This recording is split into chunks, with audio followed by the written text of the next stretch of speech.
dalam lindungan Allah Subhanahu wa Ta'ala. Amin. Dengan tatap muka ini, yang pertama kali kita lakukan, kita bisa memanfaatkan pembelajaran dengan baik. Jadilah sukses di masa depan. Ya, jadilah sukses di masa depan. Mengapa? Karena kalian adalah calon-calon generasi masa depan. Kalian sekarang belajar tentu mempunyai cita. Ini menjelaskan pengertian mobilitas sosial. Yang kedua, membuat contoh mobilitas sosial vertikal dan horizontal yang ada di lingkungan masyarakat. Yang ketiga, menguraikan pengaruh interaksi sosial antar ruang dalam kaitannya dengan saluran-saluran mobilitas sosial. Ya, coba kalian jawab dulu pertanyaan ini. Apa pekerjaan orang tua kalian? Di sini kalian silahkan sebutkan jenis pekerjaannya. Siapa yang mau mengacungkan tangan untuk menjawab? Ya. Mai Ulfa. Mai Ulfa, pekerjaan orang tua sebagai petani. Ya, kira-kira cita-cita Ulfa nantinya ingin menjadi Poluan. menjadi polwan. Bagus. Ya. Dari postur tubuhnya Mai Ulfa sudah proporsional untuk menjadi seorang polwan. Ya, kita doakan saja semoga nantinya cita-cita Mai Ulfa menjadi seorang polwan. Coba Ulfa yang tadi pengen menjadi polwan, kira-kira prosesnya untuk mencapai itu bagaimana? Belajar. Mai Ulfa menjelaskan tentang bagaimana proses untuk mencapai mobilitas sosial yang diharapkan. Pengertian mobilitas sosial. Di sini ada apa itu yang bergerak itu? Mobil. Iya, mobil. Jadi saya kasih kata kunci mobil. Diingat-ingat, mobil bisa bergerak. Jadi dari bahasa Latin yang artinya mobilis, yaitu mudah berpindah atau bergerak dari satu tempat ke tempat yang lain. Coba kalian baca buku, cari informasi di bukunya mengenai pengertian mobilitas sosial menurut para ahli. Ya, Yuna. Mobilitas sosial menurut para ahli. Paul Harton. Mobilitas sosial adalah suatu gerak perpindahan dari satu kelas sosial ke kelas sosial lainnya, atau gerak pindah dari sastra yang satu ke sastra yang lainnya.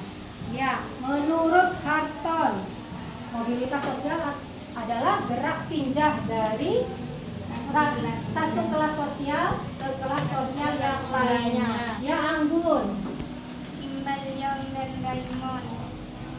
Mobilitas sosial adalah suatu gerakan dalam struktur sosial, yaitu pola-pola tertentu yang mengatur organisasi suatu kelompok sosial. Struktur sosial mencakup sifat hubungan antar individu dalam kelompok dan hubungan antar individu dan kelompoknya.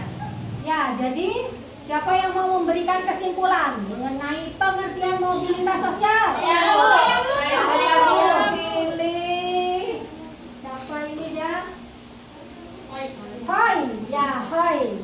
Jadi mobilitas sosial adalah perpindahan posisi seseorang atau sekelompok orang dari lapisan yang satu ke lapisan yang lain. Iya, betul sekali ya. Jadi dari pengertian-pengertian itu sudah disimpulkan. Apa yang kalian temukan dari gambar ini? Bentuk sosial, mobilitas sosial apa? Anak guru dan anak camat. Anaknya jadi camat ya. Ayah dan ibunya sebagai guru. Lalu anaknya menjadi camat. Itu vertikal Ke atas. ke atas. Ya, betul sekali. Ada yang mau mencontohkan yang lain? Bentuknya tadi horizontal katanya Amel. Yang mana horizontal? Ya, hoi. Kakeknya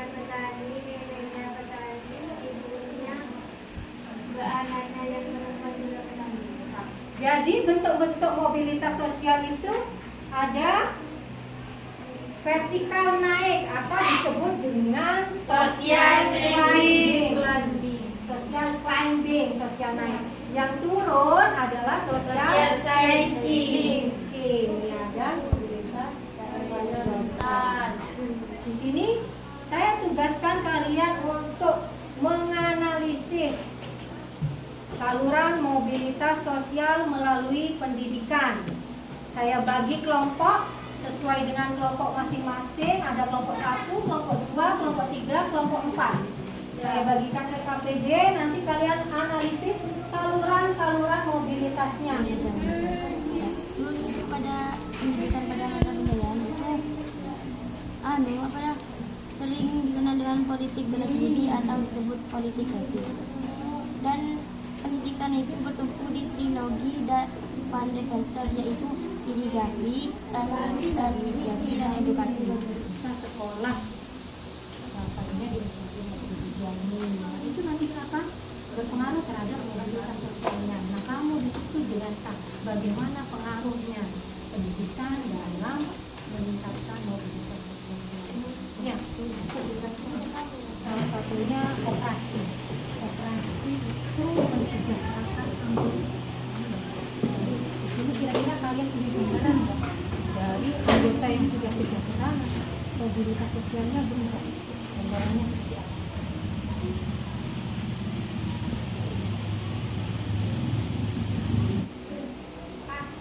Yang keras ya. Pada masa penjajahan waktu itu saat penjajahan Belanda, jika ingin meminta pendidikan itu masih ada perbedaan status masyarakat. Tetapi pada zaman sekarang sudah tidak ada pandangan atau perbedaan status masyarakat. Ya, kasih gas. Jadi untuk kelompok 1 sudah bagus presentasinya, sudah benar bahwa pendidikan di Indonesia melalui pendidikan mobilitas sosial dapat berubah statusnya. Sudah, terima kasih. Beri aplaus untuk kelompok 1. Pada masa kolonial Belanda mengadakan Sarekat Dagang Islam, dan tujuannya tidak lain untuk meningkatkan mobilitas masyarakat, yaitu vertikal naik atau ke atas. Berdampak positif karena pengaruhnya mempererat hubungan para pedagang pribumi dan pedagang asing, terutamanya negeri Cina. Ya, betul sekali jawaban dari kelompok 2 bahwa dengan adanya organisasi ekonomi dapat meningkatkan atau merubah mobilitas sosial, di mana mobilitas sosial anggota masyarakat seperti di koperasi, anggotanya dapat mensejahterakan anggotanya. Ya, untuk penutup ya bisa disimpulkan mengenai pembelajaran kita hari ini. Apa yang kita dapat dari pembelajaran hari ini? Siapa yang mau menyimpulkan? Ya, Amel. Amel maju ke depan. Saya persilakan untuk menyimpulkan materi yang dipelajari hari ini. Saya akan menyimpulkan tentang mobilitas sosial. Mobilitas sosial adalah perpindahan posisi seseorang atau sekelompok dari seorang ke kelompok lainnya melalui saluran-saluran mobilitas sosial. Ya, sudah. Terima kasih Amel ya. Jadi pelajaran mobilitas sosial ini nilai moral yang bisa kita dapat dari mobilitas sosial ini. Tentunya kalian meningkatkan semangat belajarnya. Karena apa? Melalui saluran mobilitas pendidikan, melalui saluran pendidikan kita dapat merubah mobilitas sosial. Yang kayak tadinya orang tuanya petani, dengan kalian belajar giat, lalu kalian rajin, pantang menyerah, terus berusaha, semangat belajarnya, itu akan merubah status sosial keluarga atau sekelompok orang. Untuk materi pembelajaran hari ini saya cukupkan sekian, saya akhiri. Wabillahi taufiq wal hidayah. Wassalamualaikum warahmatullahi wabarakatuh.